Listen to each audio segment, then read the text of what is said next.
సచిన్ రాజ్ అత్యాధునిక world class physiotherapy treatment తో అన్ని రకాల నొప్పులకు శాశ్వత పరిష్కారం. Hello views, welcome to our channel. ఈరోజు మనతో ఉన్నారు మ్యాజికల్ మంజులా గారు. ముఖ్యంగా ఎఫర్మేషన్స్ ఎవరికి వర్క్ అవుతాయి, మనీ మీద ఇవి ఎలా వర్క్ అవుతాయి, ఈ రెండు విషయాలు మ్యామ్ అడిగి తెలుసుకుందాం. Hi ma'am. Hi Virat. Ma'am, affirmations అన్ని సమస్యలకు సొల్యూషన్ అవుతుందా? మొదటి ప్రశ్న అయితే, మనీకి సంబంధించిన ప్రాబ్లమ్స్కి ఎఫర్మేషన్ అనేది సొల్యూషన్గా సరిపోతుందంటారా, లేదంటే వాళ్ళు ఇంకా నేర్చుకోవాల్సిన విషయాలు చాలా ఉన్నాయంటారా? అఫర్మేషన్స్ అనేది it's a good thing. Like మనకి చాంటింగ్స్, మన మంత్రాస్ అవి కూడా affirmations. So it works.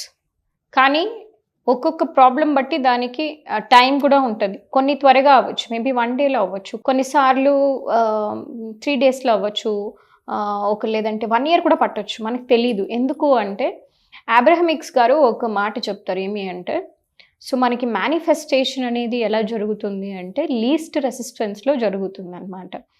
Resistance అంటే ఏంటో ఫస్ట్ మనం తెలుసుకోవాలి. మోస్ట్ ఆఫ్ ద టైం మనకి కోరికలు నెరవేరకపోవడానికి కారణం ఏంటి అంటే రెసిస్టెన్స్ ఉండడం. రెసిస్టెన్స్ అంటే ఏంటి అంటే, ఫర్ ఎగ్జాంపుల్ లెట్సే మనం ఒక పిల్లాన్ని స్కూల్కి తీసుకెళ్ళాలి అనేసి వాళ్ళ అమ్మ అంటది. వాడేమిరంటే, నేను రాను పో, నేను చదువు, నేను ఆడుకోవాలి అంటాడు. అంటే ఏంటి? He's resisting to go to school. మీకు ఈ కాన్సెప్ట్ అర్థమైంది కదా? అంటే వద్దు అనుకోవడం, నాకు నచ్చదు అనుకోవడం. అలా అనే మన కాన్షియస్ మైండ్ ఏంటి అంటే మనకి కావాల్సిన గోల్స్ని రీచ్ అవ్వాలి అని అనుకుంటుంది. దానికి ఉండే శక్తి చాలా తక్కువ, 5% మాత్రమే. మన సబ్ కాన్షియస్ మైండ్ ఏం చేస్తూ ఉంటుంది అంటే రెసిస్ట్ చేస్తుంది. నాకు వద్దు. ఎందుకు మేడం వద్దనుకుంటారు? ఎవరైనా డబ్బులు అనుకోవచ్చు మీరు. ఎస్, సబ్ కాన్షియస్లో మనకి వద్దు అనుకుంటాం. ఎందుకు అంటే దానికి కారణాలు మనం మాట్లాడుకున్నాం, రూట్ కాజెస్. ఒకటి ఇన్నర్ చైల్డ్ అనే ఒక ఇష్యూ ఉంటుంది. ఇన్నర్ చైల్డ్ అంటే మనము ఎలా చెప్పుకోవచ్చు అంటే అంతర్శిశువు అంటారు తెలుగులో. అంతర్శిశువు అనేది ఏంటి అంటే మనకి గాయపడుతూ ఉంటుంది.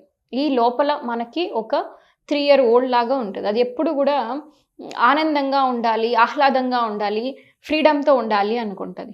కానీ ఒక్కొక్కసారి మనకి మన ఎన్విరాన్మెంట్, మన పేరెంట్స్ కూడా కొన్ని నిబంధనలు వేస్తుంది. నువ్వు 10వ క్లాస్ పాస్ అయితే నీకు సైకిల్ కొనిస్తా, లేదంటే నేను కొనివ్వను. అంటే ఏంటి? To deserve that cycle I need to earn అనేది ఎలా? నేను పాస్ అవ్వాలి. మీకు అర్థమవుతుందా? సో అంటే ఏంటి? నేను డబ్బు రావాలి అంటే నేను ఏదో ఒక పని చేయాలి, లేదంటే నేను అర్హుడిని కాదు.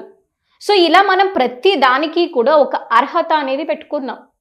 దానివల్ల ఈ ఇష్యూ వల్ల ఏమవుతుంది అంటే మనకి నాట్ డిజర్వబుల్, అన్డిజర్వబిలిటీ అనేది మనకి ఒకటి క్రియేట్ అవుతుంది అనమాట. ఇది మీకు ఇవన్నీ తెలీదు. సో చెప్పినా కూడా చాలామందికి ఇది అర్థం కాని విషయం అనమాట. ఎందుకు అంటే it is a deep subject and ఇవన్నీ కూడా సబ్ కాన్షియస్ మైండ్లో మీకు పేరుకుపోయాయి. అందుకే చాలామంది చెప్తారు, మేడం ఇలాంటి వీడియోలు మేము బోల్డ్ అని చూసాము, అఫర్మేషన్లు చెప్పమని చెప్తారు, కానీ మాకేమో వర్క్ అవ్వదు. అంటే ఇదేరా నాయన నీకు చెప్తున్నాను. That is why, because you don't know. సబ్ కాన్షియస్లో మీ ఇన్నర్ చైల్డ్లో ఎన్నోసార్లు అది గాయపడింది. అటువంటి గాయపడిన ఒక అంతర్శిశువుని మనము ఇప్పుడు గుర్తించి దాన్ని ఏ సందర్భంలో గాయపడింది, ఇది మన తల్లి గర్భంలో ఉన్నప్పటి నుంచి కూడా మన అంతర్శిశువు చాలా రకాలుగా బాధపడుతూ ఉంటుంది. అండ్ చిన్నప్పుడు మనల్ని తిట్టడము, కొట్టడము ఇవన్నీ చాలా చేసింటారు మన పేరెంట్స్ అండ్ మన టీచర్స్. ఎందరో ముందర మనల్ని అవమానపరుస్తూ ఉంటారు. కంపేర్ చేయడము. మీ పిల్లవాడు బాగా చదువుతాడు, మా వాడు చాలా మొద్దువాడు, వాడికి ఎన్నిసార్లు చెప్పినా అర్థం కాదు, వీడు ఎప్పుడు తినడు, వీడెప్పుడు ఏం పని చేయడు, మా పాప అసలు శుద్ధ వేస్ట్, ఏం పని చేయదు, మొద్దు దానిలా నిద్రపోతుంది. సో ఇలా అన్నప్పుడు ఒక అంతర్శిశువు ఎలా ఫీల్ అవుతుంది? ఎంతో గాయపడి ఉంటుంది కదా. అది ఇప్పుడు ఏం చేస్తుంది అంటే మీ సబ్ కాన్షియస్ మైండ్ అది రిజెక్ట్ చేస్తుంది. నేను చెయ్యను, నీకు సక్సెస్ ఇవ్వను, ఇలానే ఉండు, అలా అన్నావు కదా, నీకు ఇలానే నీకు కావాలి, అది రెసిస్ట్ చేస్తుంది. ఇవన్నీ మీకు అర్థం కావు. సో అందుకే ఒక బాగా చదువుకున్న వాళ్ళ దగ్గర మీరు నిజంగా వెళ్ళాలి. ఎందుకంటే లా ఆఫ్ అట్రాక్షన్ అనేది ఇప్పుడు ఇది బజ్ వర్డ్ అందరూ చెప్తూ ఉంటారు. ఏముంది? As believe receive, tell this affirmation it will come. అంటే ఎట్లా వస్తుంది అబ్బా? We have to pay attention. So మనకు అదేమీ తెలియకుండా నువ్వు ప్రతి ఒక్కరిని టీచర్ అనుకోవడము, లేదంటే ఇది చెప్తే అయిపోతుంది అనుకుంటే ఎందుకు వాళ్ళకి అవ్వట్లే?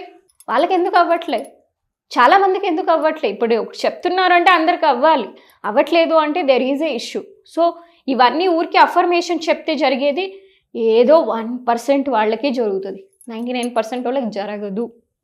ఎందుకు జరగదు? వన్ ఈజ్ ఇన్నర్ చైల్డ్, ఇంకొకటి పాస్ట్ లైఫ్. మనకి గత జన్మల్లో ఎన్నో రకాలుగా, మీకు లాస్ట్ టైం నేను ఒక ఎగ్జాంపుల్ ఇచ్చాను. సో లెట్సే మన దగ్గర ఒక ధనవంతుడు ఉంటాడు, ఆయన డబ్బు తీసుకుని వెళ్తూ ఉంటాడు, చంపేసి ఉంటారు. సో ఇప్పుడు ఏంటి, ఓకే నా దగ్గర డబ్బు అనేది అన్సేఫ్, అది మంచిది కాదు, సో ఏంటి డబ్బు ఉండకూడదు అనేసి నెక్స్ట్ లైఫ్ టైంలో మనం ఎలా డిజైన్ చేసుకొని వస్తాం, డబ్బు లేకుండా డిజైన్ చేసుకొని వస్తాం. ఈ విషయం ఎలా తెలుస్తుంది మీకు? అంటిల్ అన్లెస్ అది రిగ్రెస్ చేస్తే, మీ గత జన్మ తెలుసుకుంటే ఓకే ఇక్కడ ఇష్యూ ఉంది, నేనేం చేయాలి, ఆ ఇష్యూని అక్కడ మనం తెలుసుకొని రిలీవ్ చేసి అది ఫిక్స్ చేసాము అంటే ఇప్పుడు నీకు డబ్బులు తన్నుకుంటూ వస్తుంది. నీకు తెలీదు, నువ్వు కూర్చొని అఫర్మేషన్లు చేయి, రాయి, ఏం పని చేయదు. ఎందుకంటే నా అనుభవం నేను చెప్తున్నా. సో ఇంకొన్నిసార్లు మన బాడీలో కానీ మనం స్పిరిట్ అంటాం కదా, మన లోపల ఉండేది ఆత్మే, ఫారిన్ ఎంటిటీస్ అంటారు. అంటే ఏంటి, మనది కానిది వేరే ఆత్మలు, అవి మన లోపలికి వచ్చినప్పుడు మన జీవితం మనం జీవించము, వాళ్ళ జీవితం మనం జీవిస్తాం. సో వాటికి కొన్ని పావర్టీ ఉంటుంది, కష్టాలు ఉంటుంది, కన్నీళ్ళతో చనిపోయి ఉంటారు, వాళ్ళు పై లోకల్కి వెళ్ళరు. వాళ్ళు ఏం చేస్తారు, మనం కూర్చొని ఎప్పుడైనా ఏడుస్తున్నప్పుడు మన ఆరా బ్రేక్ అయ్యి చక్రాస్ అన్ని వీక్ ఉన్నప్పుడు ఏం చేస్తే అవి వచ్చి మన ఆరాలో అటాచ్ అవుతూ ఉంటుంది ఆ స్పిరిట్స్. సో మనం మన లైఫ్ లివ్ చేయకుండా వాళ్ళ లైఫ్ లివ్ చేస్తుంటాం. సో అప్పుడు పావర్టీ, కన్నీళ్ళు, కష్టాలు, బాధలు, భయాలు ఇవన్నీ ఉంటుంది. సో ఇవన్నీ ఎలా తెలుస్తుంది? నువ్వు కూర్చొని అఫర్మేషన్ చేస్తే అది ఎట్లా పోదు, ఇవే ఉంటుంది నీకు. So affirmation is working only 1% category. మిగిలిన ఇవన్నీ మీరు క్లియర్ చేసుకుంటే పోతుంది, లేదంటే పోదు. మీరు గుర్తుపెట్టుకోవాల్సిన విషయము ఇది, సీరియస్గా ఇప్పుడైనా తీసుకోవాలి అని నేను అనుకుంటున్నాను విరాట్. అలాగే చాలామందికి ఉన్న మిస్కన్సెప్షన్ ఏంటి అంటే, ఒకటి ట్రై చేయడం, అది వర్కౌట్ అవ్వకపోతే వర్క్ అవ్వదు అనుకునే విధానంలోకి తప్పు వెళ్తూ ఉంటారు. బట్ ప్రాక్టికల్గా చాలా మంది వర్క్ అయిన వాళ్ళు కూడా ఉన్నారు. టెస్ట్ మోడల్స్ వైజ్ వాళ్ళని చూస్తూ ఉంటాము, రిజల్ట్ వైజ్ చూస్తూ ఉంటాము క్లియర్గా. ఆ డిఫరెన్స్ అనేది ఇందాక మీరు చెప్పినట్టు రెసిస్టెన్స్ అయి ఉండొచ్చు, ఇంకా చాలా చాలా ఉంటాయి కదా, వాటిని ఎలా పోగొట్టుకోవాలంటారు? See that is what I'm telling you, you need a right guru. మంచి గురువు చేత ఇవన్నీ పోతాయి. సో వాళ్ళు ఎందుకంటే ఇప్పుడు మా దగ్గరికి వచ్చారు అంటే మేము ఇట్లాంటి డిఫరెంట్ టెక్నిక్స్ని, దాని ఇన్నర్ చైల్డ్ ఇష్యూస్ ఉంది, దాన్ని ఎలా ట్యాకిల్ చేయాలో నాకు తెలుసు. ఒక పాస్ట్ లైఫ్ ఉంది, పాస్ట్ లైఫ్ ఇష్యూస్ ఉంది, దాన్ని ఎలా బ్రేక్ చేయాలో తెలుసు. సో దానికి తగినట్ల థెరపీస్ అనేది మన దగ్గర ఉంటుంది, డిఫరెంట్ కేటగిరీస్ మనం చేయాల్సి వస్తుంది. ఎంటిటీస్ ఉంది, దాన్ని ఎలా తీసేయాలి, బ్లాక్ మ్యాజిక్స్ ఉంటాయి, తంత్రాలు, మంత్రాలు, బోల్డ్ అని ఉంటుంది. మీకు ఎలా తెలుస్తుంది? పాపం మీరు కూర్చొని నా జీవితం ఇంతే, నా జీవితం ఇంతే అని కూర్చొని బాధపడద్దు. ఎందుకంటే మీరు నిస్సహాయతలోకి, నిరాశలోకి పోవాల్సిన అవసరం అసలు లేదు. ప్రతి సమస్యకి ఒక పరిష్కారం అనేది ఖచ్చితంగా ఉంటుంది.